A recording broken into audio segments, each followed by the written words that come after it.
Surgery లేకుండా sciatica, spondylitis, frozen shoulder కి కేవలం 45 నిమిషాలలో నొప్పి లేని అత్యాధునిక చికిత్స ప్రాణ pain clinic. National star Nani అటు హీరోగానే కాదు ఇటు నిర్మాతగాను సక్సెస్ అవుతూ వస్తున్నాడు.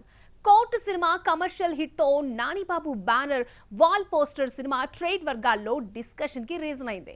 ఇటు హీరోగానే కాకుండా అటు నిర్మాతగాను నాని హిట్ కంటిన్యూటీ అలా ఎలా చూపిస్తున్నాడు? National star Nani production house wall poster cinema banner పై తెరకెక్కిన మూవీ కోర్ట్. ఈ సినిమాను ప్రేక్షకులు సక్సెస్ చేసి పెట్టారు. 10వ రోజు కూడా మంచి వసూలు రాబట్టడం విశేషం. పైగా ఈ మధ్య కాలంలో చిన్న సినిమాల్లోనే అత్యంత లాభదాయక సినిమాగా ఈ సినిమా నిలబడింది.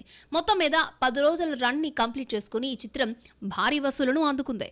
కోర్టు సినిమా 2 తెలుగు రాష్ట్రాల్లో కూడా సాలిడ్ కలెక్షన్స్ తో ప్రపంచవ్యాప్తంగా 10 రోజుల్లో 50.80 కోట్లు వసూలు చేసింది. ముఖ్యంగా 10వ రోజు గ్రాస్ 4 కోట్లు కలెక్షన్లు తెచ్చిపెట్టింది. మొత్తానికి ఈ సినిమా థియేటర్లో విడుదలై ఆల్మోస్ట్ 2 వారాలు అవుతున్నా బాక్సాఫీస్ వద్ద స్టడీ కలెక్షన్స్ ని రాబడుతోంది. ఈ సినిమాలో ప్రియదర్శి, హర్ష రోషన్, శ్రీదేవి, శివాజీ, సాయి కుమార్, రోహిణి తదితరులు ముఖ్య పాత్రల్లో నటించారు.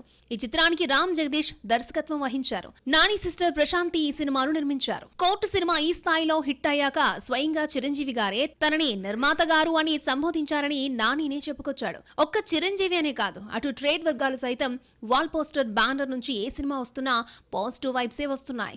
మినిమం కంటెంట్ లేకుండా నాని సినిమా చేయడని వారంతా చెప్తున్నారు. రేపు రాబోయే హిట్ 3 విషయంలో ఈ తరహా బజ్ వచ్చి పడింది. ఈ ఈక్వేషన్స్ అన్ని చూసే నానిని కొందరు నిర్మాత గారు అంటూ ఆట పట్టిస్తున్నారు.